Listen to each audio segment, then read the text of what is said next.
Good evening and welcome to the Thursday, October 19th, 2023 Marlington Local School District Board of Education meeting. Stand for the Pledge of Allegiance, please. I pledge allegiance to the flag of the United States of America and to the republic for which it stands, one nation, under God, indivisible, with liberty and justice for all. Thank you. Roll call, please. Josh Hagan. Here. Karen Humphreys. Here. Kathy Krupko. Here. Mark Ryan. Here. Jonathan Swift. Here. Thank you. Reading of the mission statement, Mr. Hagan. In collaboration with staff, community, parents, and students, the Marlington Local School District will develop lifelong learners who understand and apply knowledge and demonstrate excellence in pursuing the highest standards with effective intervention to challenge every student. Thank you. Additions or corrections to the meeting agenda? I have one deletion for the agenda, which is item number 3 under the treasurer's agenda, which is the budget and revenue revisions. I will have some of those for you at the next board meeting. Okay. All right. Is there a motion to adopt the following agenda for the October 19th meeting? So moved. Second. Jonathan. Discussion? Call the roll, please. Mr. Hagan. Yes. Ms. Humphreys. Yes. Ms. Krupko. Yes. Mr. Ryan. Yes. Mr. Swift. Yes. Thank you. Special presentation. Okay, this is the portion of the meeting where we get to honor our students for the month of October, and we have a special presentation at the end of this also, so we're going to go ahead and call up Mr. Farrell to start with the high school Elk Students of the Month.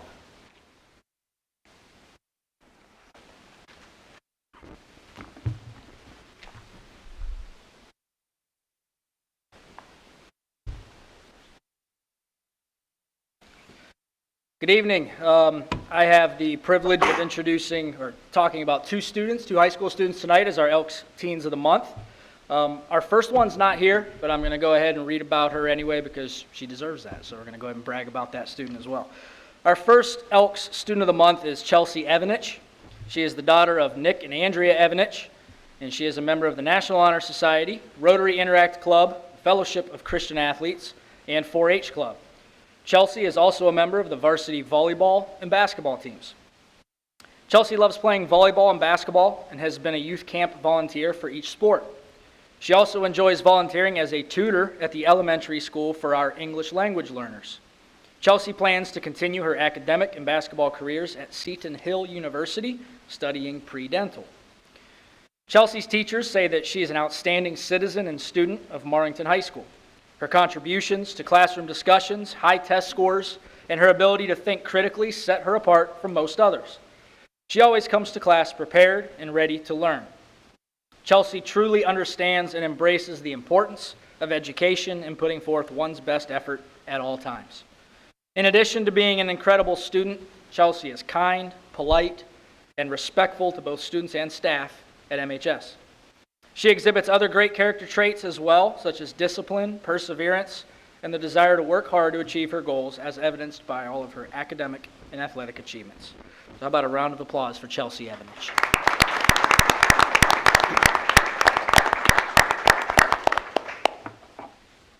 Okay, our other Elks Student of the Month is here tonight. Would Luke Diepold please come up?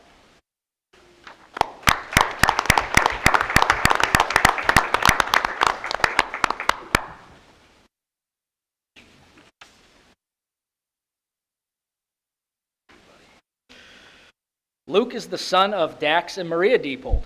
He is the Vice President of National Honor Society, Vice President of Spanish Honor Society, a 2023 Buckeye Boys State Delegate, a Duke friends and family. Upon graduation, he plans to pursue a degree in biology and attend medical school. Luke's teachers say he is a great student to have in class. He is dedicated to his classwork as evidenced by his focus on all assignments and projects. He accepts challenges and difficulties and displays great dedication to overcome those. He demonstrates deep thought and planning in his schoolwork and focuses to see it through. Luke is also willing to help out his classmates. He has a positive attitude and is always friendly to those around him. Luke is well deserving of this honor and embodies the characteristics all Marlington students should strive to achieve. Congratulations, Luke, on being named an Elks Teen of the Month. Congratulations.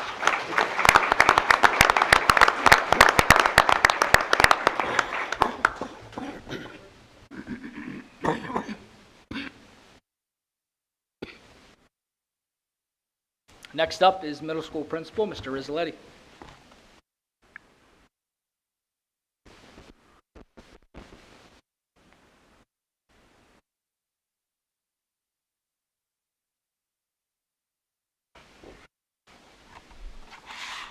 Good evening. The middle school would like to recognize our Students of the Month, and first up we have Brody Shoemaker.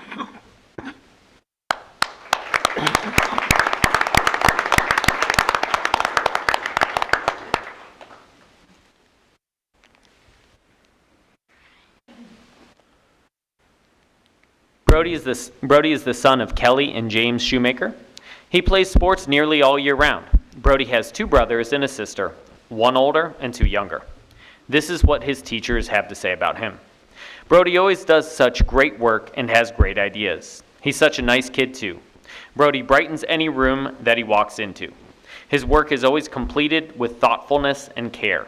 Brody's always cheerful, respectful, and willing to help anyone. Brody Shoemaker is a leader in the classroom. He strives to do his best at everything he does. He's friendly to everyone and will smile to make someone's days better. We're very proud of Brody Shoemaker.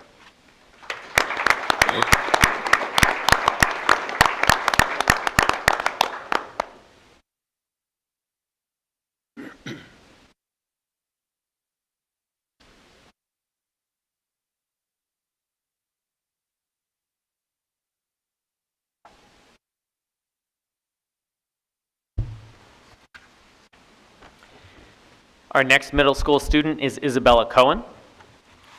Isabella could not make it tonight, but we're going to read hers as well. Isabella is the daughter of Chelsea Wagner. In her spare time, Izzy likes to play basketball. Her grandpa, Shell, is a big positive influence on her that she would like to recognize. This is what her teachers have to say about her. Isabella is always working hard to keep good grades and is always so pleasant and nice to everyone. Izzy's an extremely hard worker that's always on task and volunteers in class. She isn't afraid to ask questions when she doesn't understand a concept, and she makes sure to turn in her best work. Izzy demonstrates outstanding leadership at MMS. She's always working hard, participating in class, and sharing kindness to those around her. Congratulations to Isabella Cohen.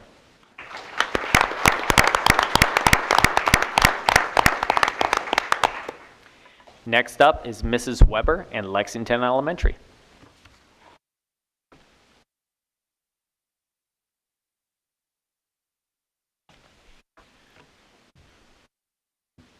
Good evening. Could I have Miss Lily Kostoff come up, please?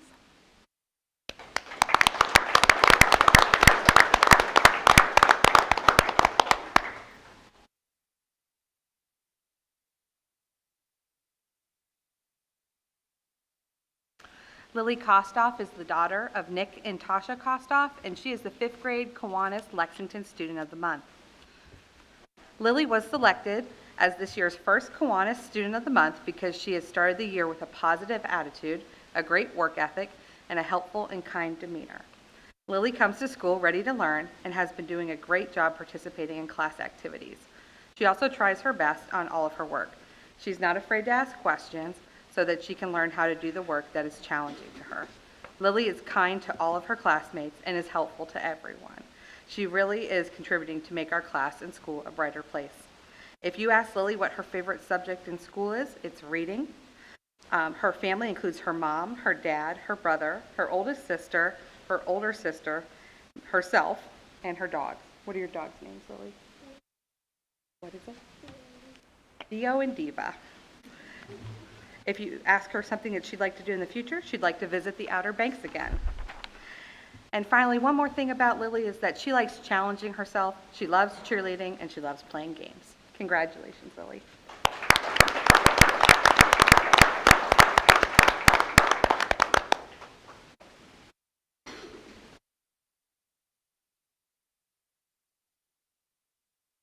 Next up, Mrs. Mort, Marlboro Elementary Principal.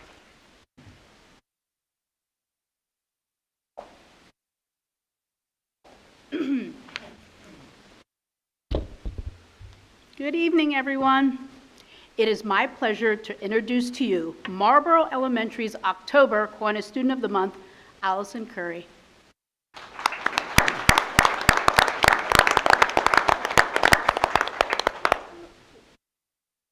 Okay, a little bit about Allison from her teachers. This month's Kiwanis student comes from Mrs. Beadle's 5th grade class. Allison has a positive attitude and open approach to school and life. She was always ready for the day with her positive energy.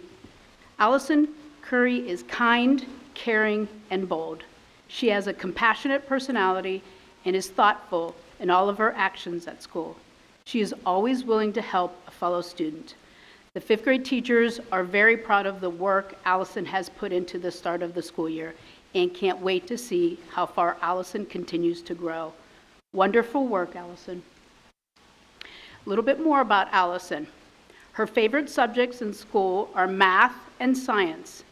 Allison enjoys math because her dad and her work on her math, and he has taught her several skills, most importantly, long division. Allison also enjoys science because you do really fun experiments. One of her favorite experiments that she did last year was when the class created light with the connection of batteries and wires. It was super cool. And also, Grandpa really likes science too. Some special things about Allison's family. Mom and Dad are Jessica and Matthew Curry. Her absolute favorite thing about her family is that they have a sense of humor. There's a whole lot of teasing and laughter going on. They also enjoy watching movies together, especially Ernest, and they also enjoy superhero movies. Allison has 2 dogs, Loki and Brody, and yes, Loki is very mischievous, just like Loki from the movie. Allison's future plans. She would like to visit Scotland so she can see the Blackstone Clydesdales. The Clydesdales are a rare breed. The Blackstone Clydesdale Center is a farm where visitors get to experience the Clydesdale horse magic, learn about their lives on the farm, and witness at first hand the magnificent animals in their forever home. Allison also wants to get a scholarship from the Ohio State University to play softball for the Buckeyes and study geology. She plays the position of pitcher and enjoys being a switch hitter. In Allison's free time, she enjoys studying the moon phases, crystal, and astrology. And she likes to play sports too. She plays softball and volleyball. She takes pitching lessons and really enjoys striking out her opponents. In summary of her volleyball and softball skills, we both agreed that she is one tough cookie. Congratulations, Allison Curry. Again, Marlboro's Kiwanis Student of the Month for October.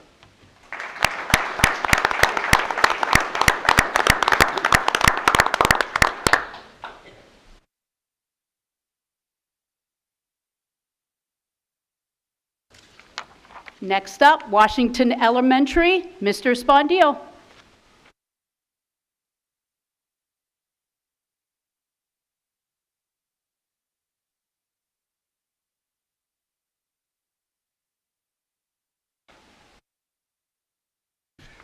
Good evening. I'd like to welcome up Washington's October Student of the Month, Henry Seltzer.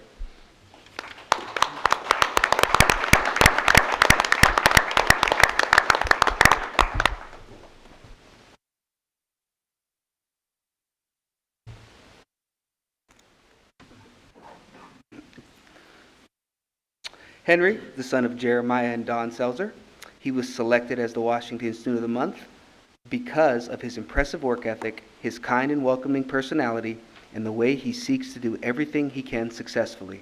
Henry has already demonstrated this work ethic in the classroom setting multiple times, and we all look forward to seeing him grow throughout the year.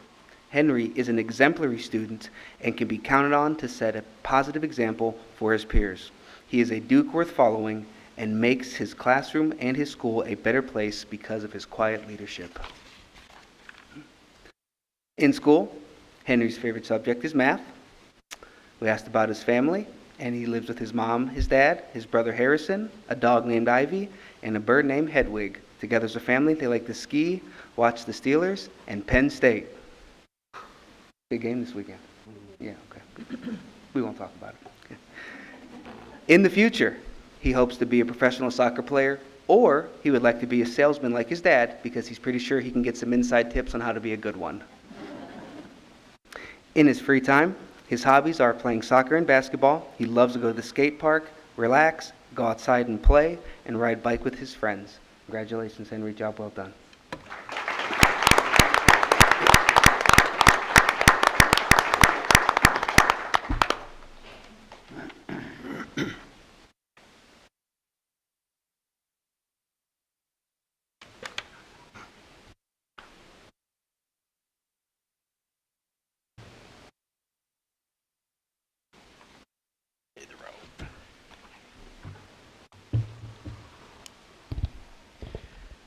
Ms. Sickles.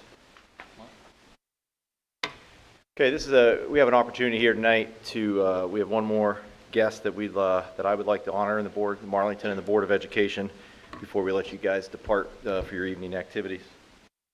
So I'm going to bring up Ethan Sherman, if you can come up, please.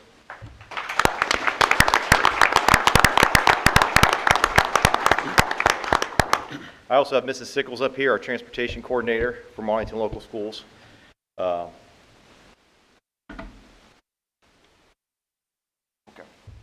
Let me talk about Ethan here a little bit. So, for those of you that don't know, we did have a bus accident on September 11th.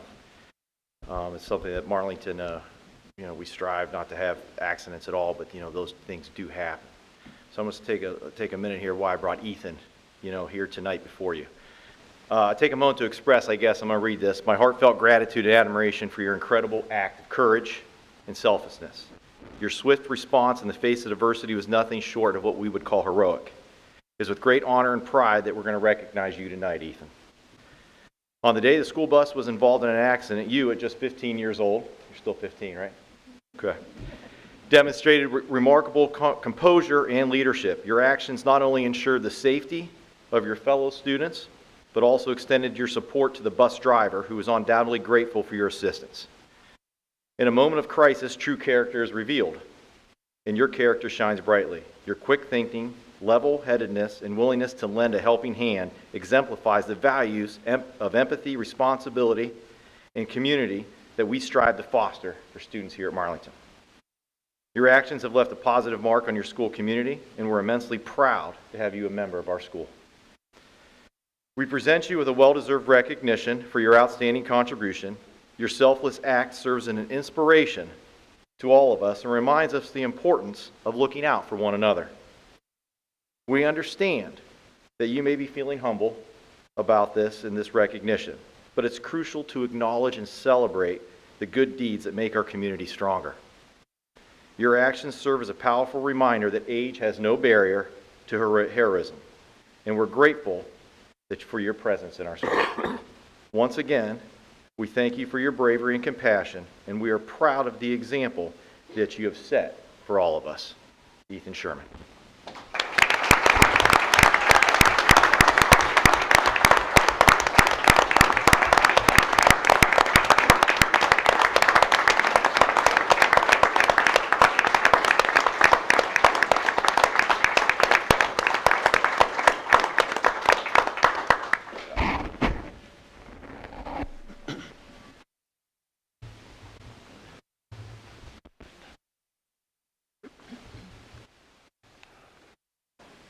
So again, thank you, Ethan. There's just no way for me to put it into words unless you're actually there, what Ethan did. So that's the best way I can describe it, because he moved as if he was a first responder.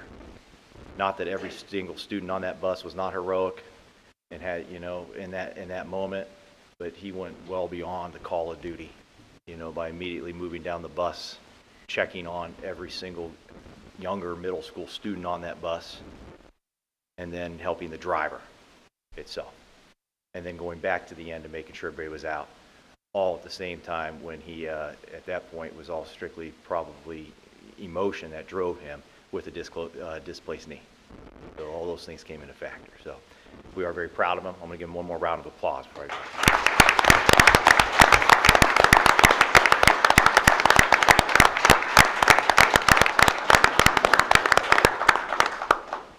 Okay, that ends our student presentation part of the program. So we're going to get into the nuts and bolts of the meeting. So this would be your chance. If you wish to stay and hang out for a few hours and listen to us, that's great. If not, you can choose to go about your evening.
Okay. OSBA presentation, Mrs. Proko. Okay, I recently attended on October 4th the Northeast Region Fall Conference in Wadsworth, Ohio. There were a lot of awards given out, and one of the key points that the legal firm that's always there talking, there's a new thing that the kids are doing. It's called sextortion. Their kids are being approached and asked to send a picture of themselves, and whoever's on the other end has the ability to change that photo into something compromising and then extort money, try to extort money or favors from the kids to keep them from telling their parents about it. So I guess it's a good thing for the school to know about and be aware that this is going on. I also will be attending the next meeting of the Ohio High School Athletic Association Board Liaison Committee next Thursday. And I've already mentioned to Mr. Swisher and Mr. Miller if they have any points they'd like discussed to let me know before then. There's a proposed tax change that would allow teachers to deduct more of their classroom purchases. For anybody who doesn't know, many of the teachers spend a lot of money out of their pockets financing their classrooms. And I know from my own daughters how much they've spent. And the current deduction that they're allowed to take on it is only $250. And they're talking about raising that to $1,000, which would be a nice benefit for the teachers. American Education Week will run from November 13th to the 17th. The week will provide schools and communities around the country with an opportunity to celebrate public education and to honor individuals who are working to ensure that every child receives the best learning experience possible. Each day has a special focus. The 13th is Kickoff Day, the 14th is Family Day, 15th is Education Support Professionals Day, the 16th is Educator for a Day, and the 17th is Substitute Educators Day. School athletic coaches are required to complete mental health training as of October 3rd. State law requires coaches of youth athletic teams to complete a mental health training course designed to help them spot risk factors and symptoms of common mental health disorders in children and teens. Information is listed in the Ohio Department of Education's coaching permit page. There are also resources available to help our schools get ready for the 2024 Purple Star Awards. Children whose parents or guardians serve in the military face unique challenges at school, often moving frequently or requiring support to cope with temporary absence of a parent for a period of months or years. The Ohio Department of Education's Purple Star Award is meant to promote understanding of these students' needs by recognizing schools that go above and beyond to partner with military families for the betterment of their children's education. The department offers resources for schools, including details on appointing a military family liaison, and legal requirements for identifying military-connected students. There's information at ohioschoolboards.org. And there are 4 grants available for our high school seniors who plan to pursue careers in education. In the Northeast region, the Lester Marison Teacher Education Book Grant is available, and the deadline for that is January 15th. So if we can let our senior students know that, that would be great. And that's all I have. Thank you. Presentation, Mrs. Cayley.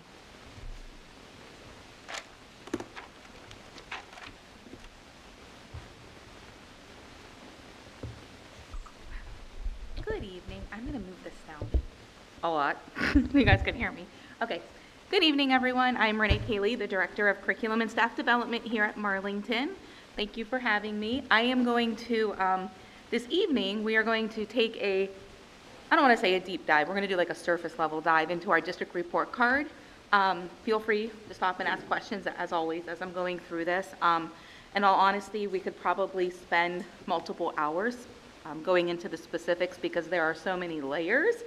But for all of you, I'm not going to do that. We're just going to kind of hit the surface and talk about some of the great things that we're doing here at Marlington to support the work of our One Plan and how that is panning out into our district report card data.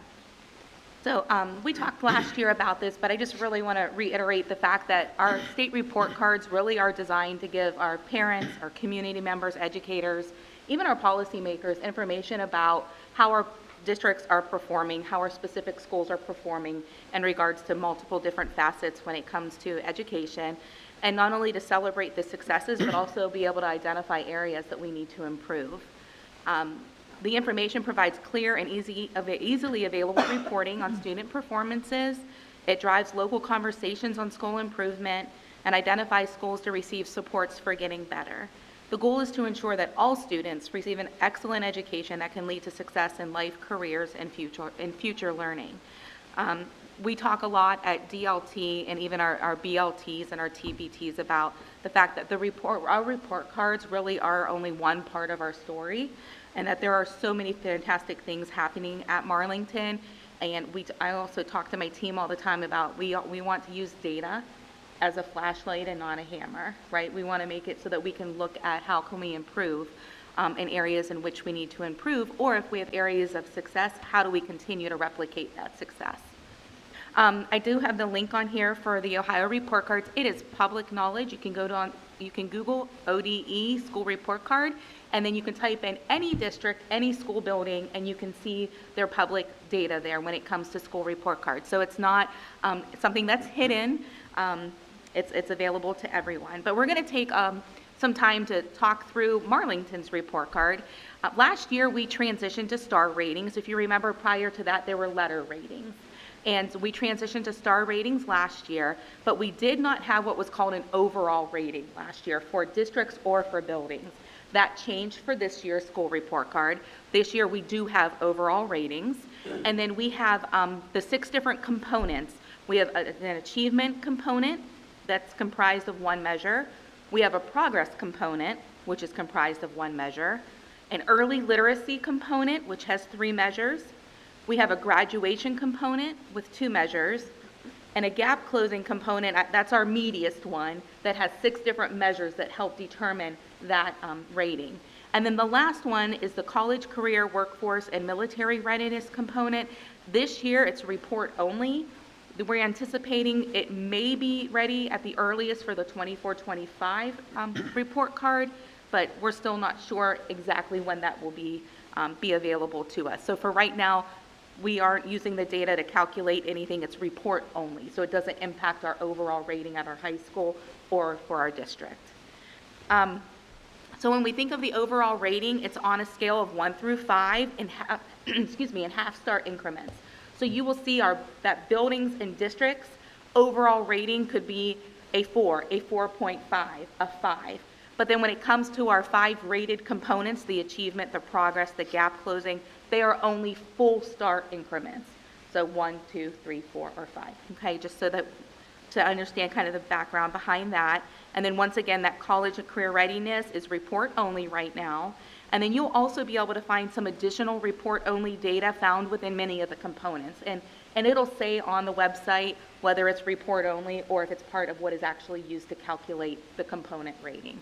It gets a little tricky because there's a lot of information and trying to decipher which is counting towards the component and which does not. So they try to do a nice job on ODE of explaining which ones count. So I'm really proud to say that Marlington once received a 4 as an overall rating, and just so that you know, a 3 means that you are meeting all of the state's expectations. So to me, a 3 is something to celebrate and to be excited about, and the fact that Marlington, as a district, our overall rating is a 4, that means that we exceeded the state standards in regards to the overall performance. We are going to dive into each of these different, and you can see the snapshot. You see achievement, we have the 4 stars, progress is 4 stars, gap closing is 5 stars, graduation is 4 stars, early literacy is at 3 stars, and once again, you don't see anything next to that college and career workforce because it's a report only. It's not a part of the actual component of the report card as of yet. So when we're talking about the achievement component, we received as a district 4 out of 5 stars, which means we exceeded the state standards in academic achievement. The achievement component measures students' academic achievement using each level of performance on Ohio State's test. So when we think about Ohio State tests, those are our kiddos in grades 3 through 8, mathematics, ELA, grades 5 and 8, science, and then our end of course exams at the high school. That, and how our students are achieving on those assessments is how we receive our achievement component rating. If you look here, it breaks down some of the information for you. So if you look to the right, that chart, when you take one of the Ohio State tests, you can score in one of those categories in the chart on the right-hand side. From untested, right, if you didn't take the test, which we want to make sure that all of our kiddos take the test, to limited, basic, proficient, accomplished, advanced, and advanced plus. Advanced plus is the highest rating in which you can get score that you can receive on the assessment. And so what we're looking at is you can see the point values for each of those levels increase with the higher level of achievement.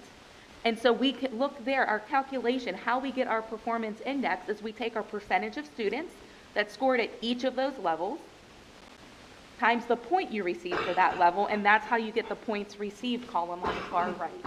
So when you're looking at that, we received a total amount of points of 88.6 out of a possible 108.8 performance index points. And that's how we got the 81.5%, which put us at the 4-star rating. We are having fantastic conversations at each of our building levels in regards to how do we continue to move forward.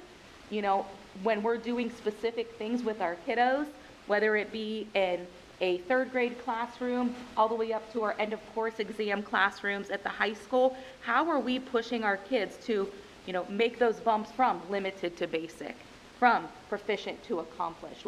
What are we doing during small group instruction time? What does our core instruction look like?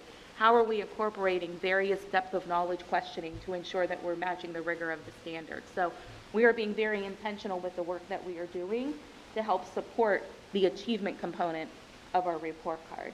And then there's just a nice little graph on there too. So if you see how it says calculation and then pie chart, I put the pie chart down at the bottom, so it gives you a nice breakdown. The advanced plus is that little blue sliver. You have your advanced is the green, or excuse me, the black. Then you have the accomplished is the green, proficient is the orange, and then we move to our basic and our limited are those other two. So achievement is pretty much how it sounds, straight up. How did our students achieve on the assessment? Okay.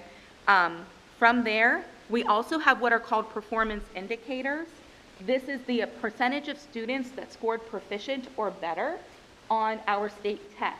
This is report only. This does not determine our achievement component rating. I will tell you, we've already looked at this as a district leadership team. We've looked at this as BLTs. There are some scores up here we're really proud of, and there's some that we know we have work to do. And so once again, having those intentional conversations as to the why. Where do we see successes? What are we doing in those classrooms? What does the curriculum look like leading up to that?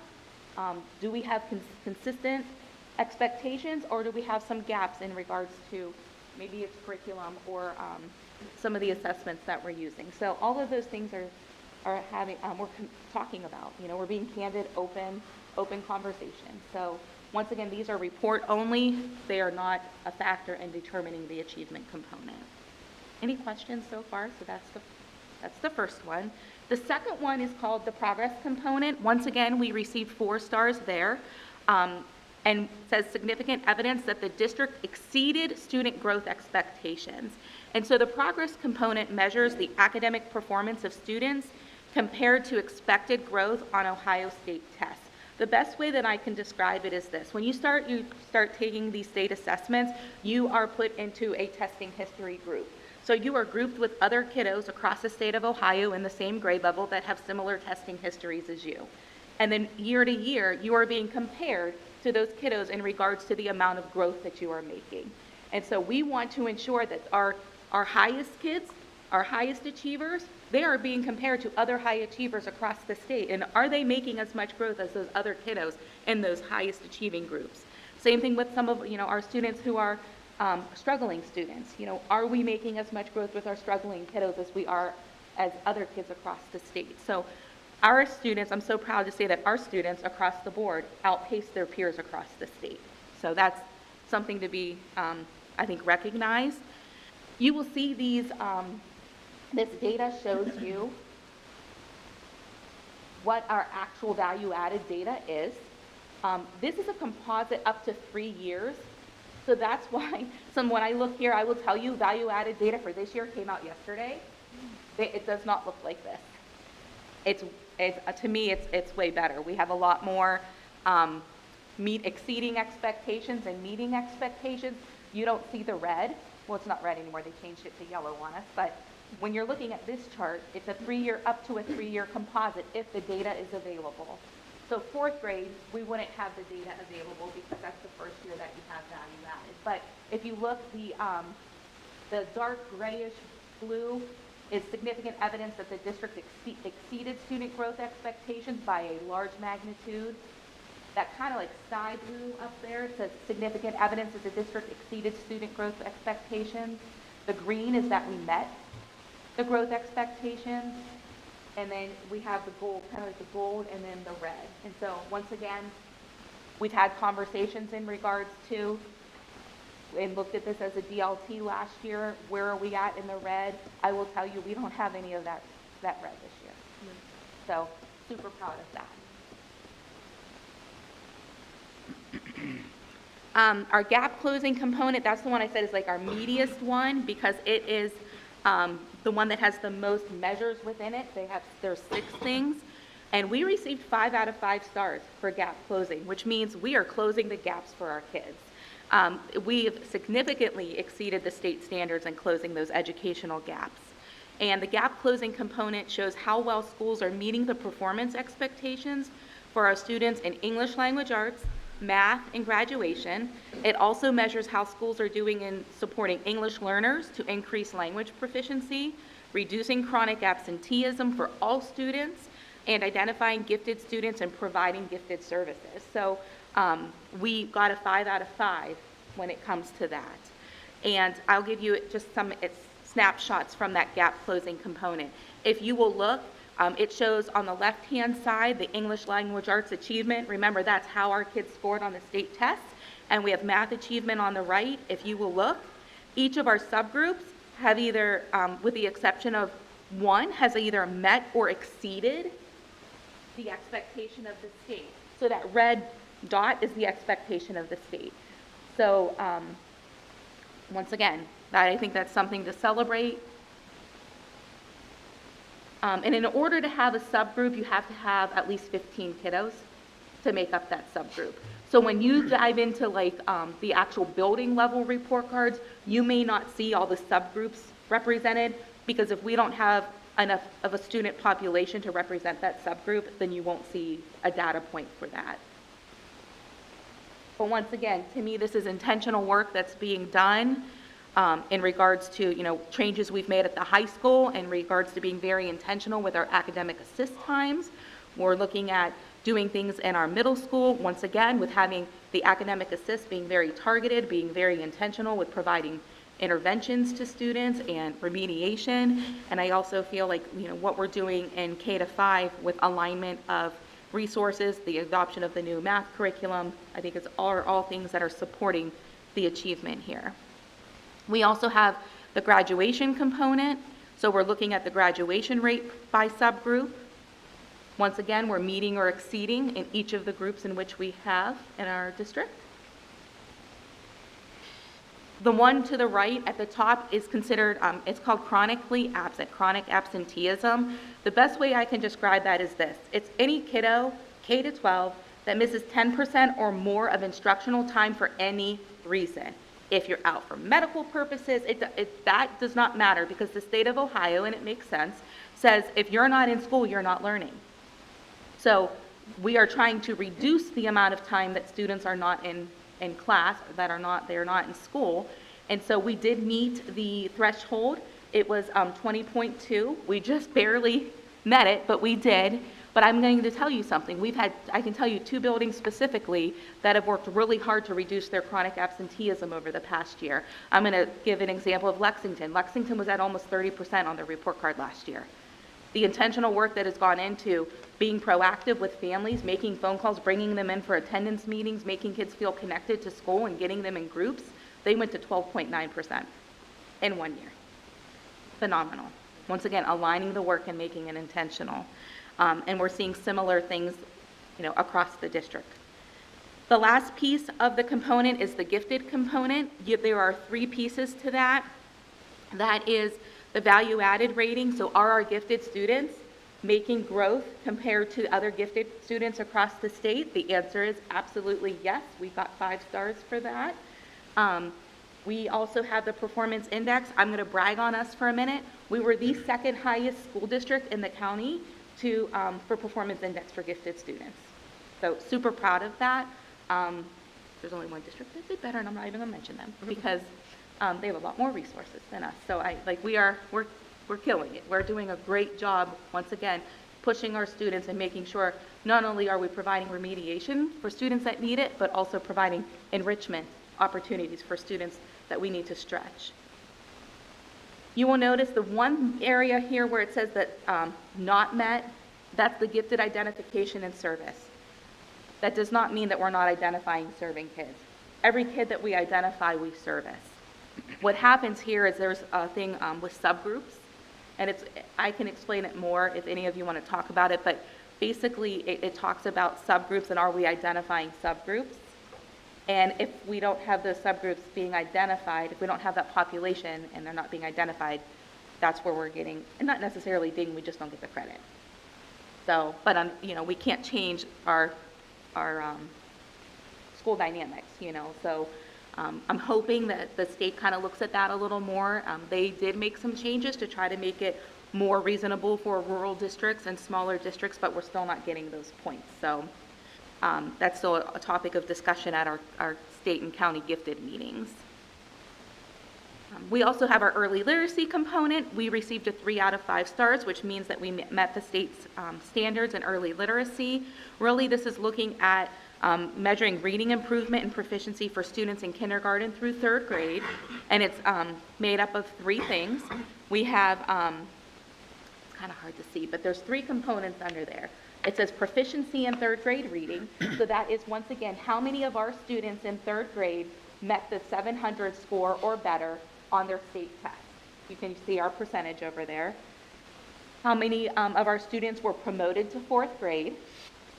So we have that percentage there. And then the final piece is the improving K-3 literacy. What that's looking at is if a kiddo was off track based upon our diagnostic in kindergarten year, did they move to on track when they took the diagnostic in the fall of 1st grade?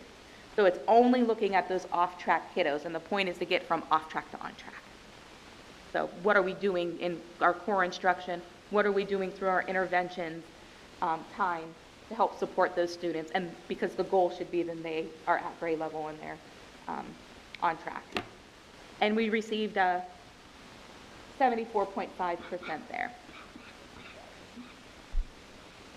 All right, and then this is the last one, the sixth component. Once again, that's for report purposes only right now. I will tell you there, and I think Mr. Farrell and the school counselors at the high school, as well as Mr. Miller, there is a lot that goes into this component. There is a lot of expectations in regards to tracking. We are fortunate enough right now that we have a contract with a career counselor out of the ESC of Eastern Ohio that is helping us do some of this work. We also have through Stark Ed Partnership, right, Mr. Farrell? Stark Ed Partnership. We have it's called a Career Champion. They wrote a grant, and we have somebody coming in that's working specifically with our students to, once again, just kind of help align some of this work. But this is a new component, and so we're still trying to navigate through it as well, and ensuring that, one of them is ensuring that every student has 250 work-based hours by the time they graduate. I mean, there's internships, different things like that, but the premise behind it is valid, that we want to make sure that kids are well prepared, all kids are prepared for what comes at life after high school. And so being I keep using that word, intentional. And like I said, we're looking at the 24-25 school year is going to be the earliest that we might potentially see this being, go from a reported to the active component. Whew, that was a lot in a little bit of time, but that is just a surface level. And I will tell you, when you look at our individual buildings, every single one of our buildings either stayed the same or grew in each component area, with the exception of one area, and we're already talking like one area at one building. And we've already had conversations with that building principal and teachers in regards to, okay, what next? So I'm incredibly proud of the work. I think it justifies and solidifies the fact that we're moving in the right direction. The tough conversations that we're having are valid, and that I think as we continue to implement, some new things and working with the dyslexia law, I think we'll continue to see progress. You guys have any questions? I know that was a lot. Good information, a lot of good information. Yes. Does anyone have a question? No. Okay, Thank you fantastic. so much. Next month, I'm hoping, since value added, I was going to do it tonight, that's too much information. So I'll dive in a little bit into value added in November, so that we can talk more about what that looks like and where we're at in each building. Okay. Thank All you right. so much. Thank you. Thanks. Mr. Swisher?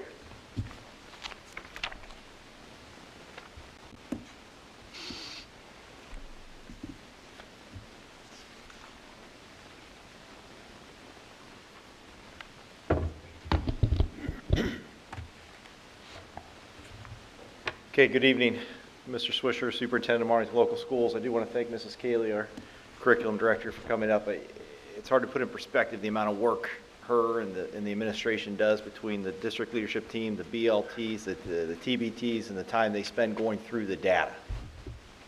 It just goes to show, she doesn't really brag on herself, but she's actually an amazing woman that does a lot for our district, and we're shining across the state right now. And at some point, I'm probably just going to have to highlight what she brings to the table, because in one of my presentations, because she's been speaking in multiple functions through the county and up all the way down to ODE at the state, with all the state support teams.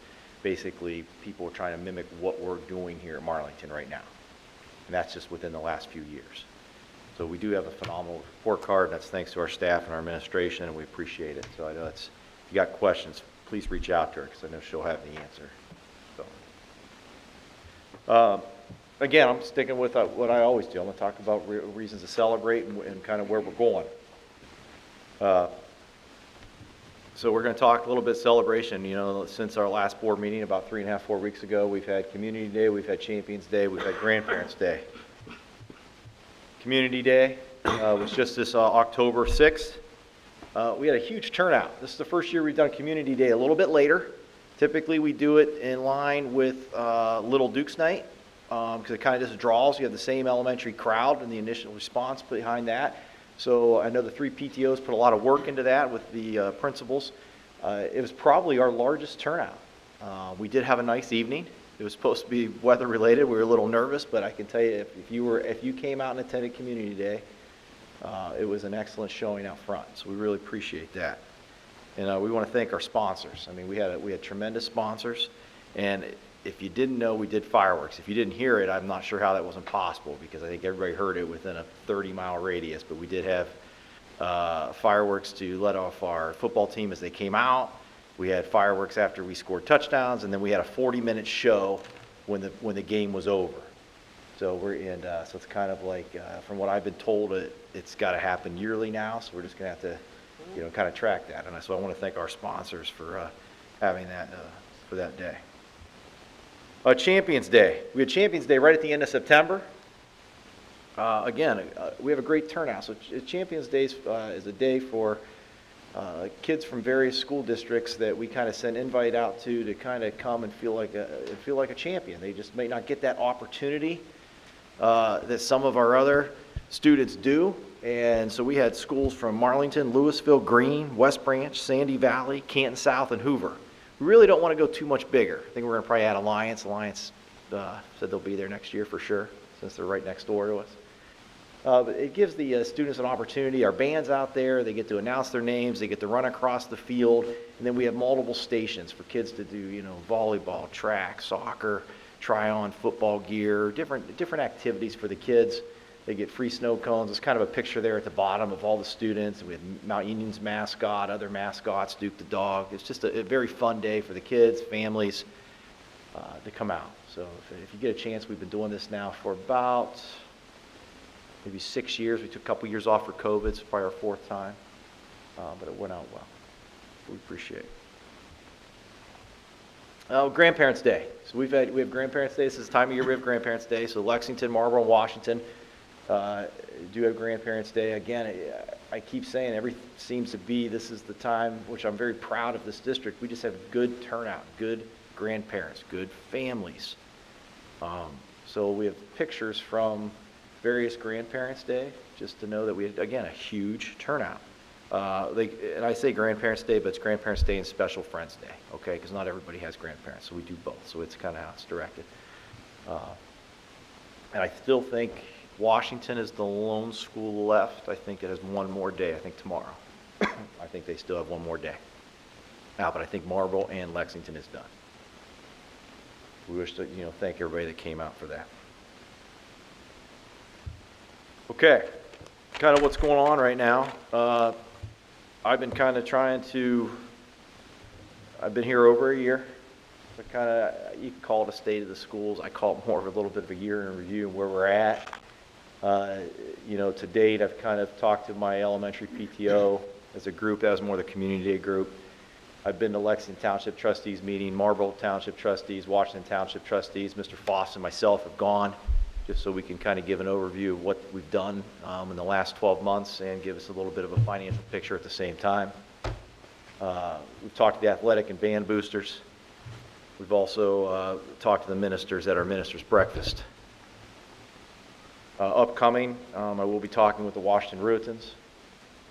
As I mentioned last month, I'm going to be, I told you tonight I'd kind of announced some meetings where I'd be, I've kind of tried to move around and hit various areas out in the public so people can come to me because they don't necessarily like to come here. So I'll be at Alliance Friends Church on November 7th. I'll be at Aldersgate United Methodist Church on November 21st. I'm waiting on a finalized date for the Chapel of Marlboro, which will either be October 30th or December 5th. We're going to be talking about a board work session here coming up in the next few weeks. That's why I said to be determined. We're going to get that on the books. And I'm going to be at the Rotary November 1st, kind of reviewing our schools. It's just to try to remind people of all the good things that we're doing. And it can be from our report card to where we're at with staffing and finances to, just the amount of things that happened over this past summer. Just to, continue to support and maintain our 5 buildings. I mean, we've done a lot. It's hard to really put in perspective when I go back and look at my presentations and what we've done in probably the last 15 months in this district. So those are ongoing and will continue. Just want to kind of give an update on that. So what are we talking about here? Well, in this work session coming up, so you're talking about what's upcoming for us, or the now, because it is. We're now. You know, November is, we do 5-year forecasts, as you know, November, May. That drives or guides a lot of what we do in our district. So I'm gonna be looking to have a work session with the board here probably within the next 2 weeks to really get a deep dive into our 5-year forecast. And that gives the board an opportunity to ask a lot of questions. Because when you get in a formal board meeting like this, it's not a great time to have a lot of, you know, the questions. I think the work session allows it a little bit more open. So that's what we're gonna be working at, and it's worked well in the past. Within that work session, obviously we gotta talk about phase 2 of the roof. As I said, you know, that roof was large. We planned was 3 phases. So the board allotted and we allowed to spend about $1 million on phase 1 last year. They did a great job, so we're in the process of getting finalized bids for phase 2. Phase 2 is a little bit larger section if we want to get this done. So phase 2 we knew was going to be the larger of the 3 sections. So those bids are coming in anywhere between, I hate to say it, about $1.7 to $2 million just for phase 2. So I've had them go back out and rebid a smaller section because I can't guarantee where we're at. You know, we want to make sure that we still have reserves for what we do. We want to make sure we're still, you know, moving forward with the premise of we want to continue to maintain. So this may be a 4-phase project versus a 3-phase. And I don't know that with certainty, but I want to have the options available to us because come November, we're going to have to make some decisions with that roof and move forward to that 2nd phase because that has to happen now for them to get materials planned for us to get on the docket. It's the same thing we did last year. We're also, you know, that kind of incorporates with paving too. We got to be able to do things early. I know we're just getting into the start of the year, but we have to talk about next summer. So that's why that 5-year forecast and that work session. So that kind of leads into that same conversation. And then within that, you'll see up there it says spring levy discussion.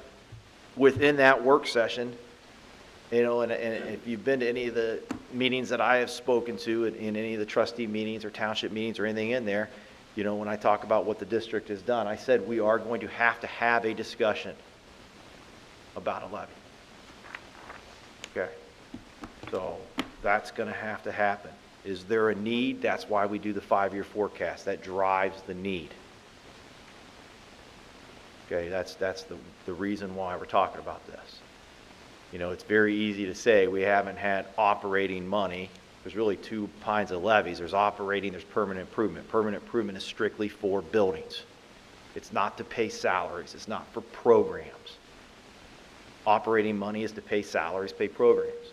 We haven't had operating money since 2003, about 20 years. New money. You've done renewals, but nothing new. That's pretty good. It's really good. You haven't had permanent improvement money. That's for fixing buildings since 1999. We're talking 24 years. So we have to have that discussion, you know, and I personally love the fact that we're continuing to maintain our buildings and things like that. And I'm not saying we need or don't need it. I just know that inside of this work session, based on what the 5-year forecast says from our treasurer, and then we have our consultant, Bob and I have to make a recommendation to the board that we feel is best for this district, best for the community, and what we really think would be able to move forward with. So, again, those conversations are coming. That's why we said the now. So there's a lot of moving pieces there. What else is on there? So we're talking about, I put transportation up there, all right? As you see, we honored Ethan Sherman tonight. We had that bus accident. No superintendent in the county wants to go through any type of accident in their district. Okay? You know, when you have an accident, it's what it is, and it doesn't mean that coming out of that accident, you have to re-examine what went right and what went wrong. Okay, so that's kind of what I made a promise to the families on that bus, that we would take a good look at what went right and what went wrong. All right, so I'm going to talk briefly here. Just give me about 2 or 3 minutes and we'll wrap up. Transportation in itself, and I'm going to tell you right now, I'm a certified bus driver. By far, one of the hardest things I had to do was to get that CDL and do it. To be a bus driver, you're following a lot of rules. First of all, Ohio Revised Code 3301, 83.06 in itself has strict rules to be a bus driver. And just from a yearly standpoint, you know, besides you have to be over 21 years old and you have to basically go through all the testing mandates and get your CDL and pass all the tests and the driving test and all that. From a yearly standpoint, you know, Ohio Revised Code requires us to pull driving records twice a year. Somebody goes, do you ever pull bus driver's records? Yes, we do, twice a year. Every bus driver in the state of Ohio does. It's in Ohio Revised Code. We know our record. We keep those records for us. Okay? The law says you can't have more than 6 points on your driving license, which none of our drivers do. You can't have a conviction under the influence of alcohol. None of our drivers do. These are already been in law forever. You can't have 2 or more serious traffic violations during the past 2 years. None of our drivers do. You can't have railroad crossing violation. Railroads are a big deal. None of our drivers do. But E is the interesting one. Nothing in this above basically limits the district or employer to adopt more stringent qualifications. So this is where I made a commitment to the people that I spoke with. Okay, we know that we follow Ohio Revised Code. We know that we have great drivers. But should we take a good look at our operating protocol, our standards, our procedures? So what we came up with as a team out of this was we're going to continue from our offices on the admin side is we're going to make sure that we're recording and tracking pre-trips. Okay, that's basically making sure the bus is ready to go before they ever step foot on the road. We are going to pull video random checks. So basically our drivers know moving forward we're going to be pulling videos and just doing random video checks because we do have video on the bus. We're going to be checking. I don't want to be held to this, but I'm going to say as much as we can, if not daily, which is not that hard. Okay, so I don't want to make it sound like we're crazy. But we do have GPS monitoring system on our buses, which allows us to check speed, braking, and turns. So we're going to be doing that. We now have Parent Square. That's new. We haven't had Parent Square before. So part of Parent Square, which took a little bit of time, because you had to individually do it by hand. But we actually have a group for every single bus route in our district, middle school, high school, middle school, and elementary. So if something would happen from an accident to just they're stuck in traffic, the transportation coordinator, from the superintendent to our principals, to anybody in our office can immediately just jump on Parent Square, say it's bus 102, and they can send it out, and it will immediately go to every parent in that group saying, hey, your bus is going to be running 15 minutes late, instantly. So that's just another aspect of Parent Square. It had to be built, but we were able to do that. So that is now up and running, officially as of today. And finally, we decided that we're going to put a second person randomly on the bus each month. So somebody's going to ride a bus. And what we call that is, I guess I call it a walkthrough. I mean, for teachers, we do it based on how we do it for OPES or OTES. For, we evaluate teachers. We're required to basically do walkthroughs. So again, we have options available to us. These are what we decided that we're going to move forward with in our district, when it comes to just being a little bit more than what our Ohio Revised Code requires. So I just wanted to kind of clarify that because that was a commitment I made to the board that we would have that discussion and have that, brought to the table tonight. What I can say, and I can't reiterate enough, is people want to attack drivers, and I go back to the theory of until you actually have a bus driving license and you actually do the job, you really need to be careful as an adult with not understanding what a bus driver goes through on a daily basis. Our drivers are amazing. Not only do they have to worry about the kids on the bus, they have to worry about the cars that don't want to be behind the bus. I can't tell you the countless, every single day we have a car that blows a red. That means they blow right by a bus because they don't want to wait with it out there, which means we got to make sure those kids don't cross the street.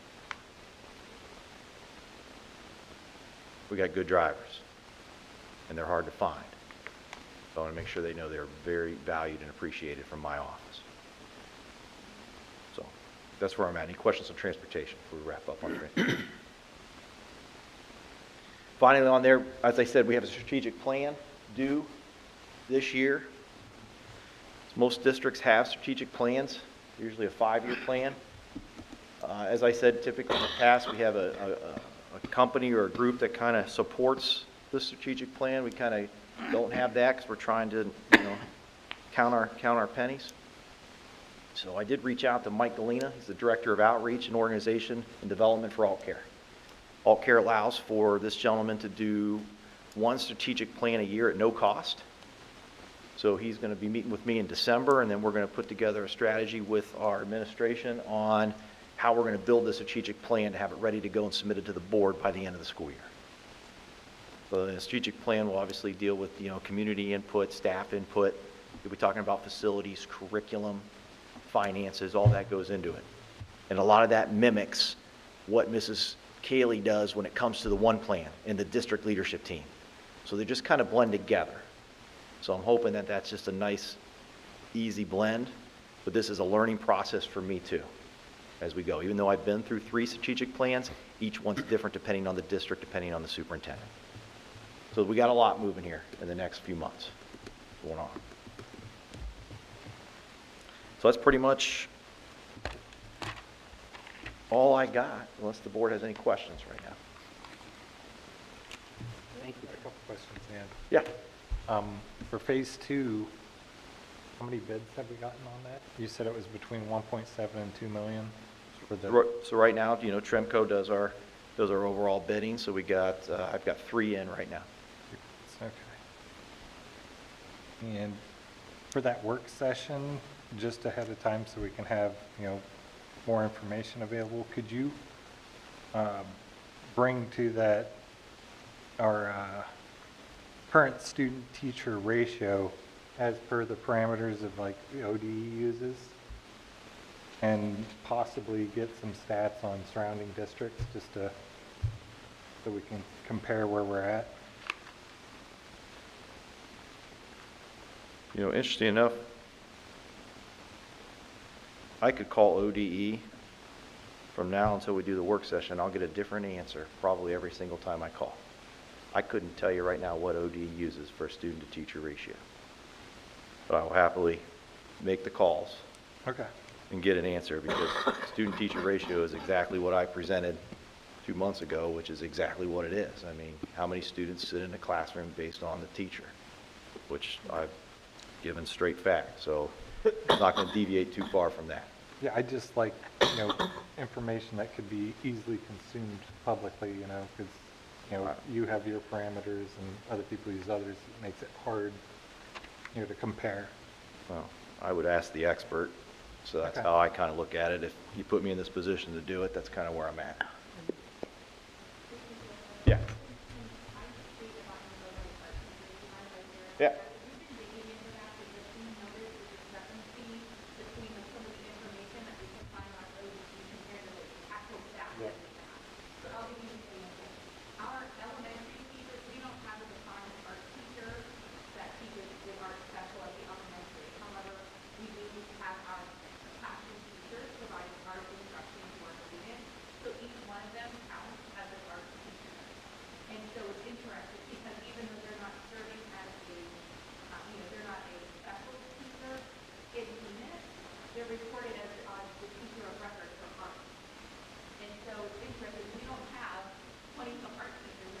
So you're saying they're counted twice, essentially? Correct.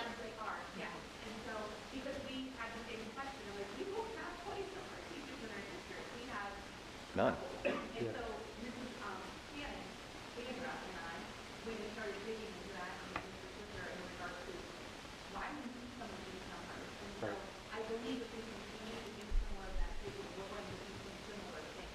Okay. We have gone to comparisons with other districts because the art teacher is the best example, because we pull the data on one where it will say 20 plus teachers when we know we have 3, 2 at the high school and 1 here.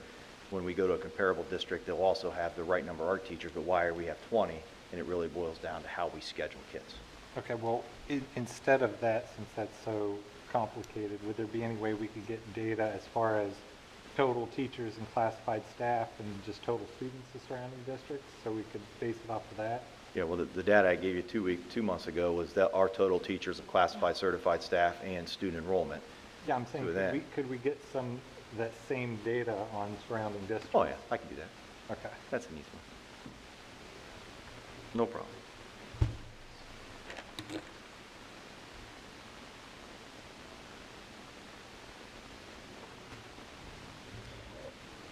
No, I have the same concerns because at the end of the day, we have reported data.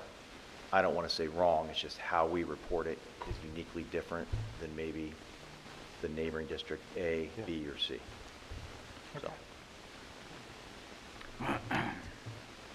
Any other questions? No, Good deal.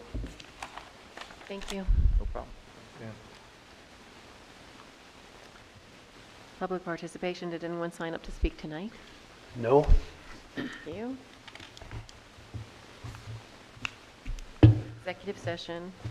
We need a motion for the Marlington Local School District Board of Education to recess into executive session pursuant to revised code 121.22G for the following purpose: conferences with an attorney concerning pending or imminent court action. So moved. Second? Discussion? Call the roll, please. Mr. Ryan? Yes. Mr. Hagan? Yes. Ms. Humphries? Yes. Ms. Krupko? Yes. Mr. Swift? Yes. Time in is 7:11.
Okay, declared out of executive session at 7:48, or is it 9?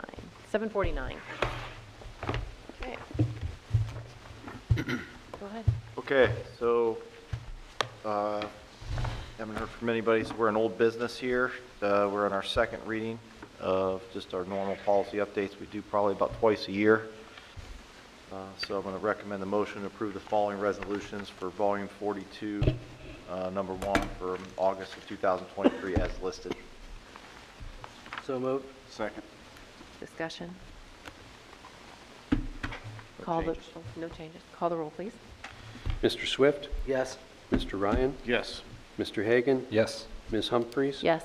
Ms. Krupko? Yes. Okay, we only have 3 items for new business tonight. First item, bring to the board, would be recommending the motion to approve the following resolution as shown in Exhibit A. Motion. So moved. Second. Discussion. This is the second round of the Joule settlement resolution with Altria. Basically, we had a first round with a different company that they won, so we're still waiting for that money from the first round, and this is the second round. That was a proposed settlement for teen vaping against Joule. So in this round, our Marlington is approved to receive $11,290. Call the roll, please. So one question, there's no restrictions on how we choose to spend that? There's not. Okay. Okay, roll. Mr. Hagan? Yes. Mr. Swift? Yes. Ms. Humphries? Yes. Ms. Krupko? Yes. Mr. Ryan? Yes. Okay, our second and new business is recommend the motion to approve the following changes to the program of studies as outlined on page 35 as shown in Exhibit B. So moved. Second. So you guys have already approved program of studies as you do prior to the school year, but we are adding honors, French, and Spanish, which is basically level 3 or 4. We do have the certifications with the teacher in place, and we have upwards of a few students that need to take it, so we have to approve that through the course study. So moved. Okay, call the roll, please. Mr. Ryan? Yes. Mr. Hagan? Yes. Ms. Humphries? Yes. Ms. Krupko? Yes. Mr. Swift? Yes.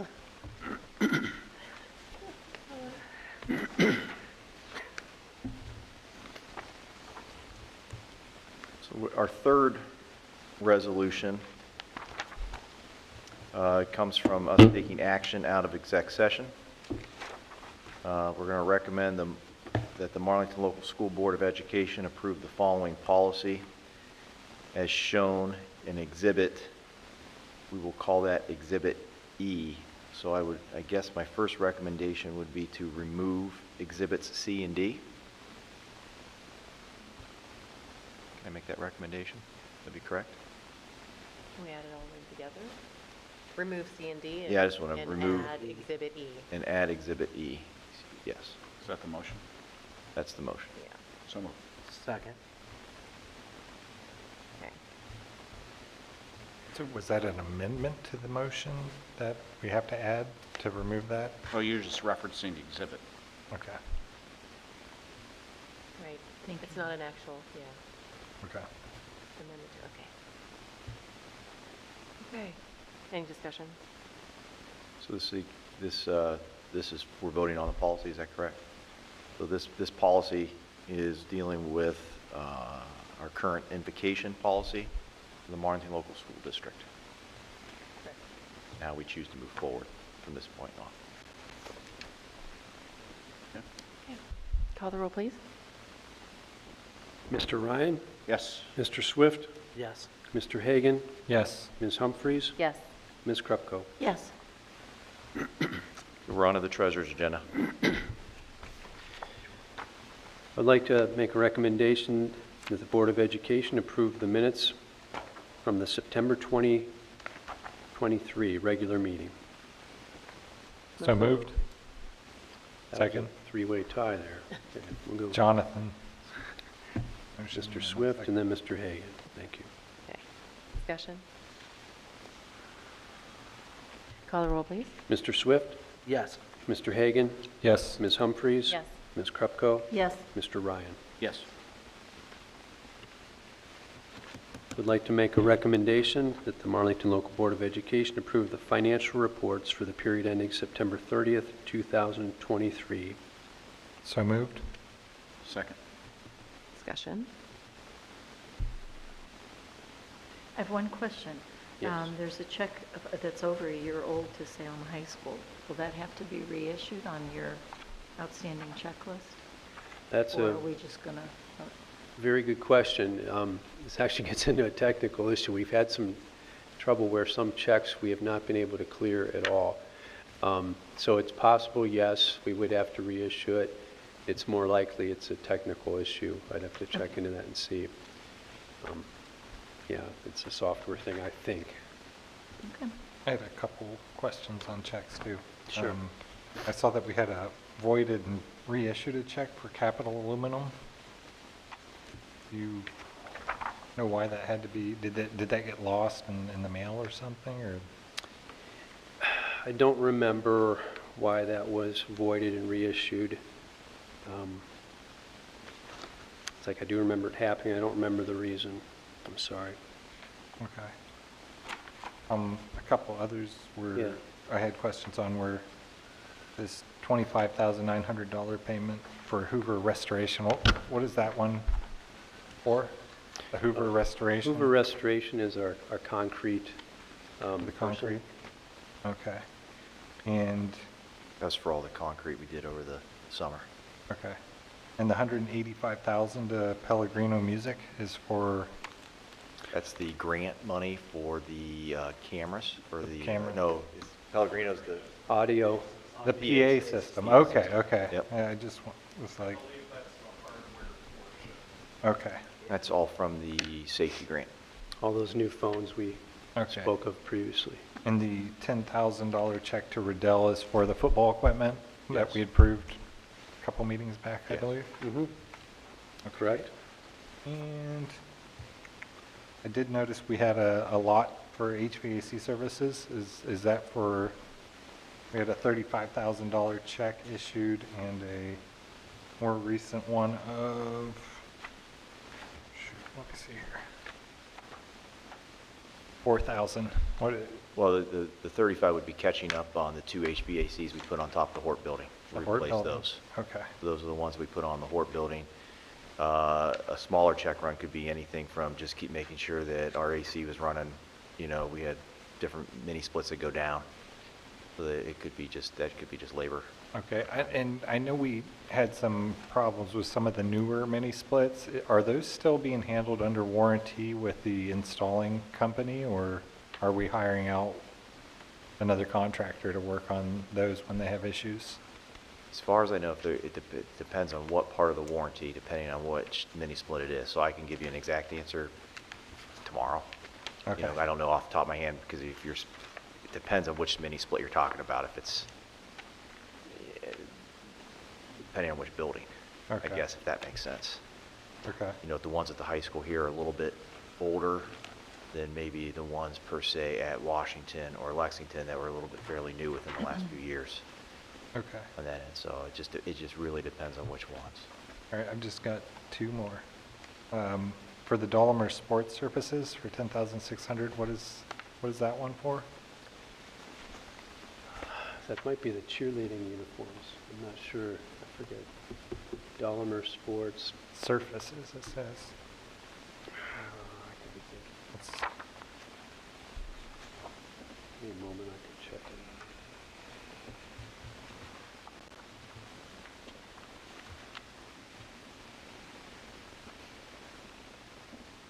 Well, you can get back to me on that.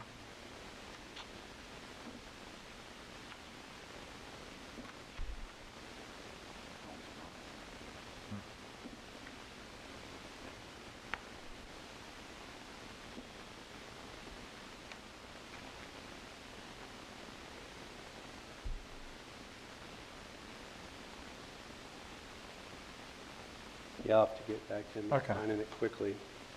And I guess the last one was the Lavery Auto for $26,785. Which vehicle was That, that? that would be the van.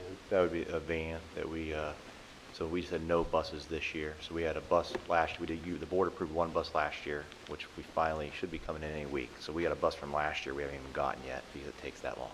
Yeah. We made a commitment. We said, because we lost 3 routes, we're going to do no buses this year at all. These buses are about 110,000. But we were looking at getting 2 vans this year if we could find them. Okay. So we did. We found one Okay. earlier that you did. This one came in from out west with 42,000 miles. And Nice. so it was, now we're done when it comes to vans outside of finding what the band, we're still looking for what the band is that you guys approved. Okay. So Is that that'll complete our transportation. Is that blue or green? I think I saw it around. There's a gray one we have, and then we have the 3 white ones. So I asked Mr. Miller to have all our varsity coaches and assistants become band certified, which isn't that difficult because it's going to save us spending some of our money. We just, with our drivers, especially come spring sports. And it Okay. helps with that. Oh, and just to follow up with that, I was spelling it wrong. This is wrestling mat. Wrestling What was mats. purchased with that? Okay. Okay. Call the roll, please. Mr. Hagan, Yes. Mr. Ryan, Yes. Ms. Humphries? Yes. Ms. Krupko? Yes. Yes.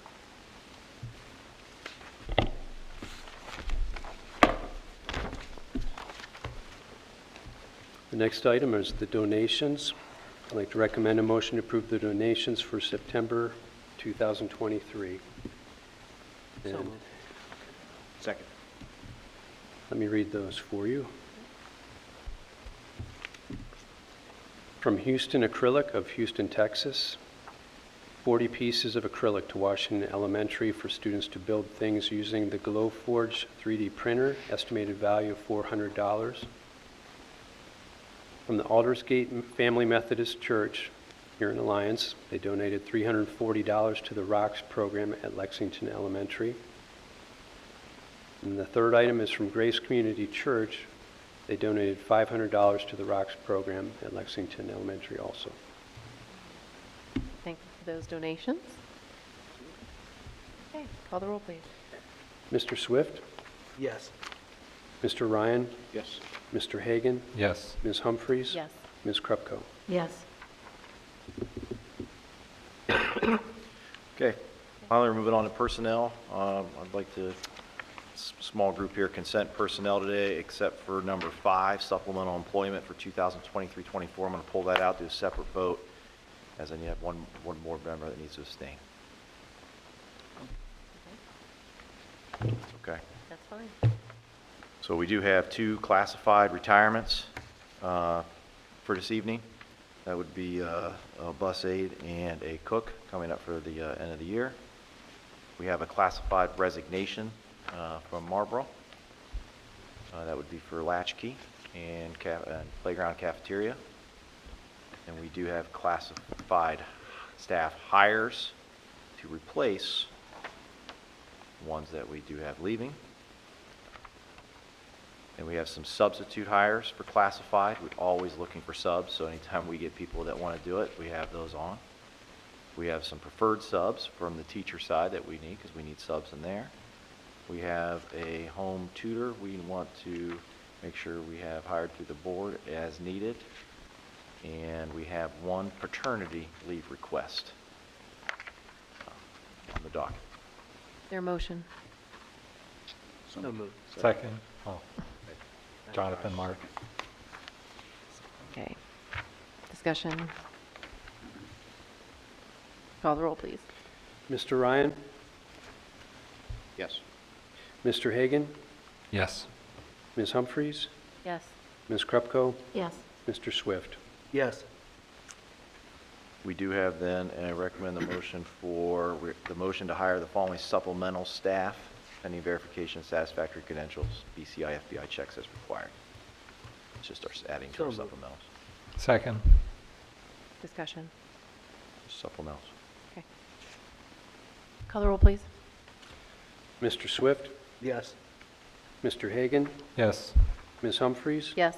Ms. Krupko, Abstain. Mr. Ryan, Okay, announcements. So we're getting a little busy, folks. We're going to be in banquet season now, tournament season. So we got October 20th, which is tomorrow night, is our football game against our rival, their Alliance. We also have our senior recognition night for our football team and multiple other sports. So if you guys get there, like I said, about 6:15, that'd be good when we get started on that. October 26th, tennis banquet. November 1st, soccer banquet. November 2nd, golf banquet. We're at the end of the first 9 weeks right now, November 3rd. First 9 weeks flew by. November 8th, the football banquet. November 9th, we have parent-teacher conferences. November 12th to 14th, you guys will be joining me at the Capitol Conference. We have no school on the 13th, staff PD day, so staff will be working, kids will be home. November 14th, we have parent-teacher conferences again. The 15th, cross-country volleyball banquet. And then obviously November 18th, we have the Marlington Booster Club Casino night. So plus the fact that, you know, we'll have multiple teams and tournaments. I'll send you guys emails as we update how they go. From there. Yeah, so I don't know if this would come for, I guess, an announcements or next Board of Education, but probably be announcements because it's a date. We would like to have a work session with the board. I was curious on dates, if anybody has a calendar available. I was thinking, based on availability and time, I think we said looking at Thursday, November 2nd was one option. Understand in that option, You got a golf banquet. we have a golf banquet, but it's just really hard to get it in. We have Monday the 6th. About Thursday the 9th.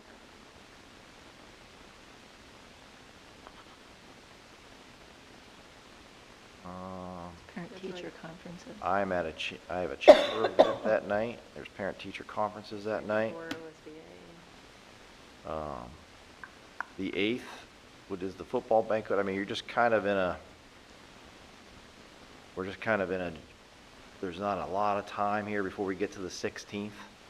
And we do typically review the 5-year forecast, and if by chance I want to make a recommendation to the board specifically about the roof and specifically possibly a levy, we need to have a nice discussion about that, and that would need to happen on that meeting. So What about Monday the 6th? that's Monday the 6th would work, but we need it just depends on everybody's calendar. What about the 13th? Too much? No, 13th. Oh, we're at the Capitol conference. We really need to get it up further. So I mean, it's either we're gonna have to miss a banquet on the 2nd, November 2nd, or we're gonna have to go Monday the 6th, Tuesday the 7th, which I would just have to switch a community meeting if that's the case. Monday the 6th, does that work for everybody? I'm okay with that. Monday the 6th, okay. Let's do that at 5:30. Josh, you didn't answer. Are you any good on Yeah, that? that's fine. He said 5. Okay. Are we saying 5:36? What time? Or 5? Is that too? Is that too early? No, my kids were picked up. So we could do 5? It's a work session. I'm gonna live stream it either way, so we'll be in here. But it's nice to start a little earlier, then we don't have to worry It'll take some about. time. We're probably gonna be here a couple hours. Let's start at 5, is that okay? Yep. 5. Okay. Because we'll set that up with Ryan Cazzini from Forecast 5, so he'll participate in that too at that time with Bob, and kind of we'll give a good overview of where we're at with the 5-year forecast. If you guys got questions about that, because we'll have some scenarios we're going to need him to run ahead of time so he can share those. That's why I said it won't be as simple as just our normal 5-year forecast, because we're going to ask him, and plus the legislators are obviously, there's a lot going on down in Columbus right now with House Bill 187. You know, when it talks about what they're doing with the 20 mil floor and not. So it's just going to take a little time for Bob and I to kind of go through it all. Okay, Monday, November 6th at 5 p.m. right here, and it will be live streamed. Okay. The next Board of Education meeting is November 16th at 6 p.m. here in the DLZ. Is there a motion to adjourn? So moved. Second. You guys are just twins tonight. Call the roll, please. Mr. Hagan? Yes. Mr. Swift? Yes. Ms. Humphries? Yes. Ms. Krupko? Yes. Mr. Ryan? Yes. Thank you. Good night.